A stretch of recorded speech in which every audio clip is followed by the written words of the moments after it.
Ora então, boa noite, bem-vindos. Espero que me consigam ver e ouvir em condições.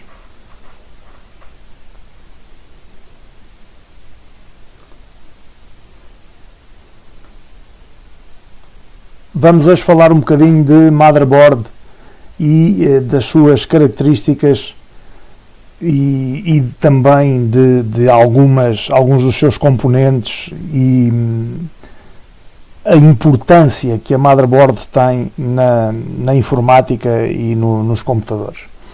Então, a motherboard, ou mainboard, ou placa-mãe, como quiserem chamar, basicamente é um aglomerado de camadas de cobre, e esse aglomerado de camadas de cobre permite a passagem de sinais elétricos e eletrónicos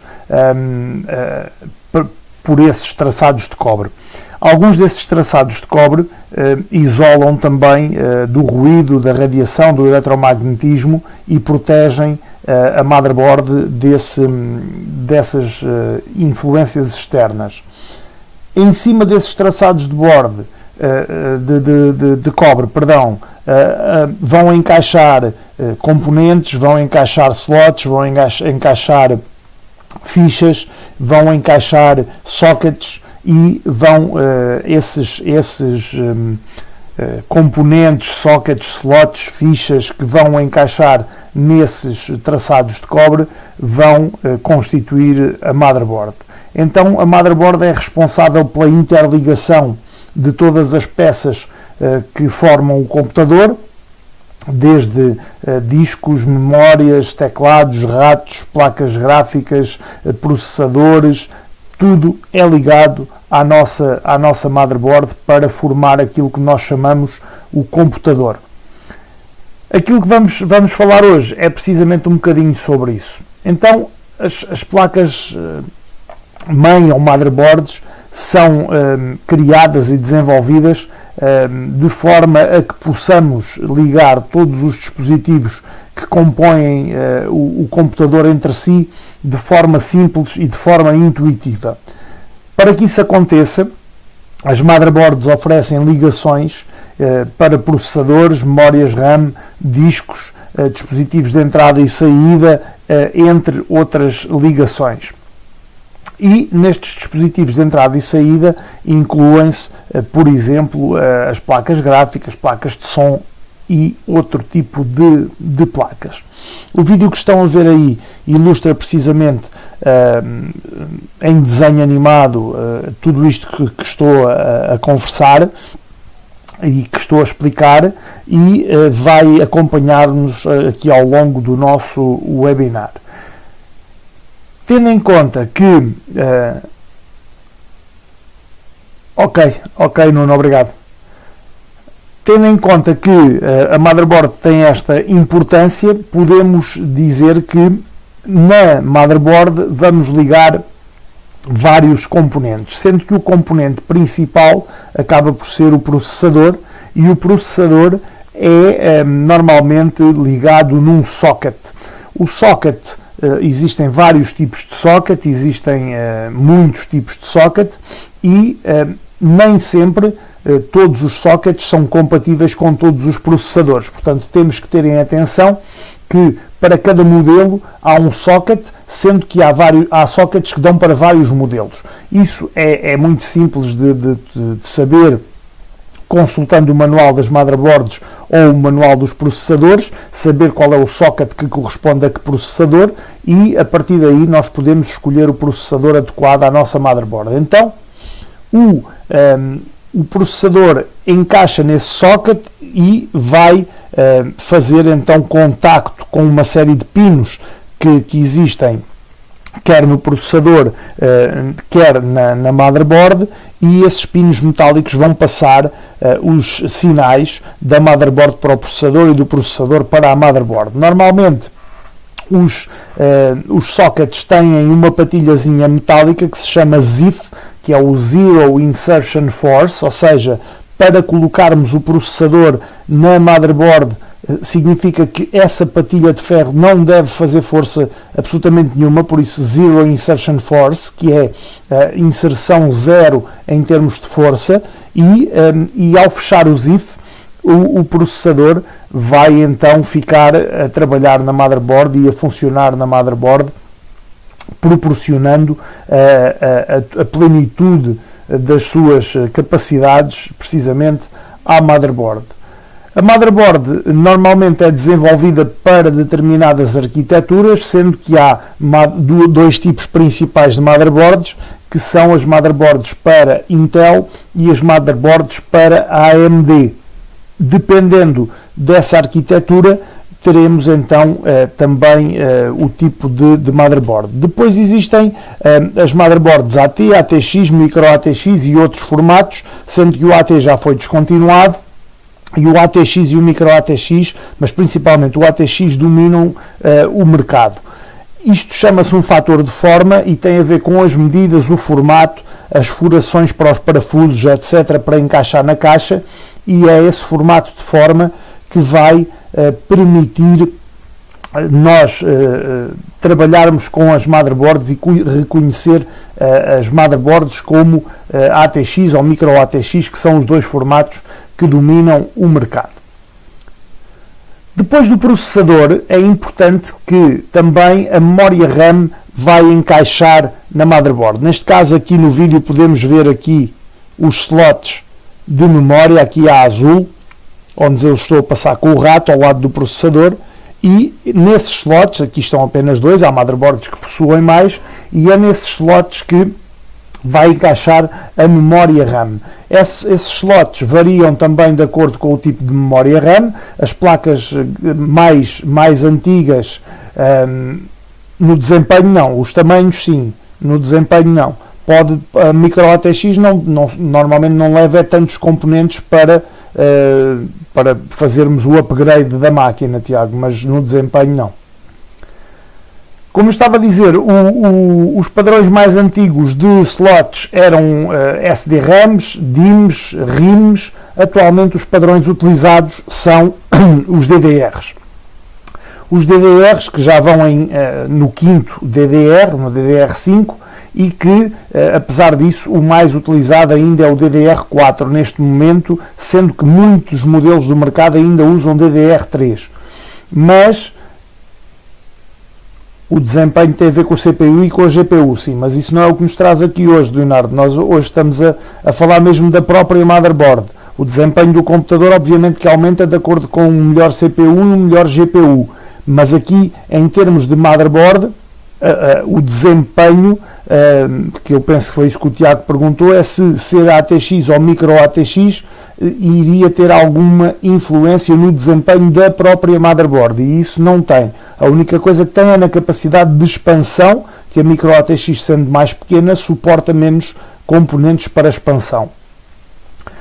Então, os DDR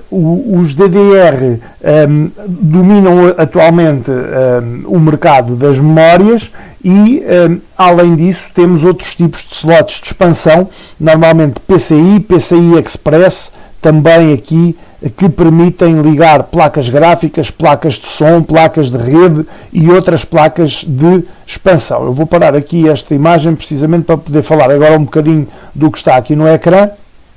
E nós temos motherboards, tem a ver com o tamanho, Tiago. A diferença do Micro ATX para o ATX, como o próprio nome indica, é que o Micro é um ATX reduzido, tem a ver com o tamanho, as furações, e suporta em caixas mais pequenas e de perfil mais baixo. Então temos aqui na imagem uma motherboard de modelo mais antigo, com o North Bridge e um South Bridge a dividirem o chipset, o South Bridge a ligar às portas e a controlar aqui as saídas e as portas de ligação, e o North Bridge a controlar o bus gráfico e a ligação às memórias, sendo que o South Bridge também controla os slots de expansão. Portanto, numa arquitetura mais antiga, o CPU comunicará com o North Bridge comunicará por sua vez com a memória RAM, com a placa gráfica e com o South Bridge, que controlará os restantes componentes. Numa arquitetura mais moderna, existe aquilo que se chama o Platform Controller Hub, que vem fazer o papel do chipset e vai controlar tudo o que está na motherboard e as relações entre o CPU e tudo o que está na motherboard. Portanto, vem tomar um pouco o lugar do chipset. Placas gráficas, por exemplo, temos PCI Express, temos também a PCI X, temos a PCI E e todos esses conectores estão normalmente por aqui, portanto, dependendo do tamanho também dos conectores. Depois existiam antigamente também ligações para drives de disquetes, existiam as AGP, que eram mais antigas também, como diz aqui o António, que eram também slots gráficos, e as portas que estão aqui ao lado, aqui, vistas de cima, e que no vídeo mais adiante vão ser mostradas e vão o North Bridge passar para o funcionamento, como vem agora aqui no vídeo, no próprio processador, e o South Bridge para o Platform Controller Hub, que vai funcionar dessa forma atualmente a arquitetura mais moderna. As portas, como eu estava a referir, estão aqui vistas de cima, e aqui vistas de frente temos então USBs, placa de som, placa de rede, placa de vídeo e mais USBs, são as mais comuns hoje em dia. Também já algumas têm HDMI e algumas também têm DisplayPort para fazer a saída para o monitor logo diretamente. Faz exatamente as mesmas funções, mas de uma forma diferente e mais rápida, Luís. Nada de grandes diferenças. Depois temos também a BIOS e a pilha que alimenta o chip onde a BIOS está gravada. A BIOS não é um chip em si mesmo, é um conjunto de programas que está gravado num chip, e o chip chama-se CMOS. O CMOS é o Complementary Metal Oxide Semiconductor e permite ser alimentado, é um chip que consome tão pouca energia que pode ser alimentado por uma pilha de relógio durante se calhar 2 décadas ou 3 décadas, portanto apenas com a alimentação de uma pilha de relógio. A BIOS é Basic Input Output System e controla os inputs básicos e os outputs básicos, ou seja, entradas e saídas do computador são controlados por esse conjunto de programas que é carregado antes do sistema operativo e permite controlar as definições do computador. Depois, quando o computador arranca, a BIOS é carregada e é feito o POST, o POST, o Power On Self-Test, onde é verificado se tudo o que está no computador está em concordância com o que configuramos nos programas da BIOS, e se tudo estiver em concordância o computador arranca. Se houver alguma coisa que não esteja, dá um erro, normalmente aparece um erro e interrompe o arranque do computador até que essa configuração esteja em concordância. Também temos a possibilidade, voltando à BIOS, de alterar a BIOS através de uma reconfiguração por luz de ultravioleta ou então de forma eletrónica nas BIOS mais modernas. Os encaixes, as furações que estão aqui também representadas, esta furação que aqui está representada é a furação standard ATX, onde reparar que as vossas motherboards têm os furos exatamente nestes locais e estes furos vão ter correspondência nas caixas mais atuais e são universais, digamos assim, a furação é universal. O North Bridge e o South Bridge também já falei, e depois temos aquilo que também podemos falar que são as qualidades on-board. O que é isto, as qualidades on-board?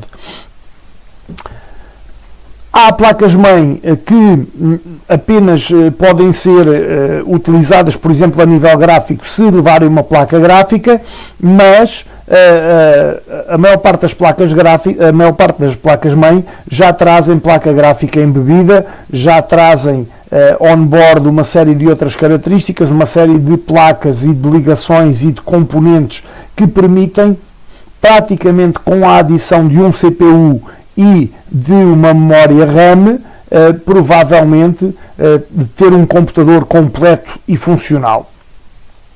Se não tiver a pilha, será que se não tiver a pilha, normalmente o que está gravado na BIOS vai ser reposto aos valores de fábrica. Portanto, não ficarão as configurações que nós fizermos. Como eu estava a dizer,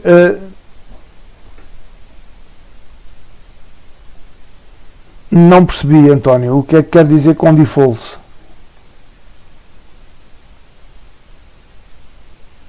Default de fábrica, sim, é isso mesmo. Como eu estava a dizer, então, as motherboards, inclusive há modelos extremamente económicos em que o processador não pode ser trocado, ou seja, podemos comprar logo com o processador soldado e é aquilo que se chama o all-in-one, um bundle, digamos assim, processador motherboard, que só precisa depois de levar a memória e um disco para termos um computador.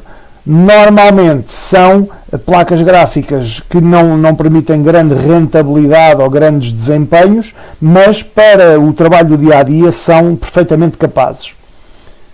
Atualmente quase todas as motherboards trazem vídeo. O CPU traz o controlador de vídeo, mas a motherboard traz, muitas delas já trazem vídeo embebido, dependendo dos modelos, sim. César. Há vários modelos de motherboards que têm vídeo também. Há CPUs que também trazem, e há de reparar que colocando um CPU numa motherboard que já tenha vídeo, vai ter detectado no seu gestor de dispositivos duas placas gráficas. Portanto, isso é característica também ainda hoje bastante comum. A tendência é migrar para o CPU aquilo que são as placas gráficas de menor rendimento e para as gráficas em si, aquelas que pretendem maior rendimento. Portanto, aquilo que eu estava a falar era dos modelos on-board. Os modelos on-board já trazem a chamada placa de vídeo integrada. Existem uma série de fabricantes que fazem motherboards e os fabricantes mais conhecidos são a ASUS, são a Gigabyte, são a MSI, a Intel e a SES. Portanto, estes são os modelos as marcas mais conhecidas. Depois existem uma série de outras marcas, mas estas varrem ou cobrem quase todas as necessidades do mercado. Então, recapitulando e aproveitando aqui o vídeo, as motherboards mais antigas possuíam o chipset North-South Bridge, em cujo o North Bridge comunicava com o processador e com a RAM e com a placa gráfica, e o South Bridge comunicava com os restantes componentes. As motherboards mais modernas veem o North Bridge substituído pelo próprio CPU e o South Bridge substituído pelo Platform Controller Hub. A partir daí, o North Bridge nas motherboards antigas também comunicava com o South Bridge e compunham aquilo que se chamava o chipset. O chipset foi progressivamente substituído pelo Platform Controller Hub e pelo North Bridge, que fica embebido no próprio processador. Sendo que isto permite, o North Bridge embebido no próprio processador, permite aumentar muito a velocidade de ligação ao barramento, e aumentando a velocidade de ligação ao barramento, aquilo que se chama o Front-Side Bus, acaba por ser muito vantajoso, muito mais rápido o desempenho do computador. Depois temos as ligações USBs, por exemplo, temos DisplayPort, temos HDMIs, temos placas de rede, temos placas de som, temos uma série de ligações que nos permitem ligar componentes ao nosso computador, desde discos internos, discos externos, câmaras, impressoras, scanners, etc., teclados, ratos, tudo é possível ser ligado através dos USBs. Além dos USBs, temos também, e vai aparecer-nos aqui um pouco mais à frente no vídeo, as placas de rede e as placas de som. A placa de som, como o próprio nome indica, para podermos tirar som do nosso computador e enviar som para o nosso computador. A placa de vídeo, que permite ligar, a saída de vídeo permite ligar aos monitores. Aí no vídeo está uma DVI, está uma HDMI, está uma DisplayPort e está uma VGA, estão os quatro tipos representados que nos podem aparecer nas motherboards e nas placas gráficas. Resumindo, sobre placas gráficas, era isto que tinha para vos trazer hoje, é a explicação rápida e concisa do que é uma placa gráfica, traçados de cobre nos quais assentam componentes esses que depois muitos deles também podem ser interligados entre si e também onde nesses traçados de cobre vão assentar as chamadas ranhuras ou slots e o socket do processador que pode receber depois os componentes na motherboard e criar o computador. Algumas também dos traçados de cobre, das camadas de cobre, servem para isolar de influências exteriores que podem prejudicar o desempenho do computador, como ruído, radiação, eletromagnetismo, etc. Além dos componentes de que falei, há aqui uma outra ficha que está aqui, que é a ficha que vai ligar à fonte de alimentação, porque sem fonte de alimentação, obviamente, que nada disto também trabalharia. Espero que tenham gostado, não sei se têm mais alguma questão que queiram colocar. Se não tiverem mais nenhuma questão, despeço-me até para a semana. Esta semana é um fim de semana mais comprido. Desejo-vos uma ótima sexta-feira, um belíssimo feriado, um bom 25 de Abril e até para a semana. Um abraço, muito obrigado.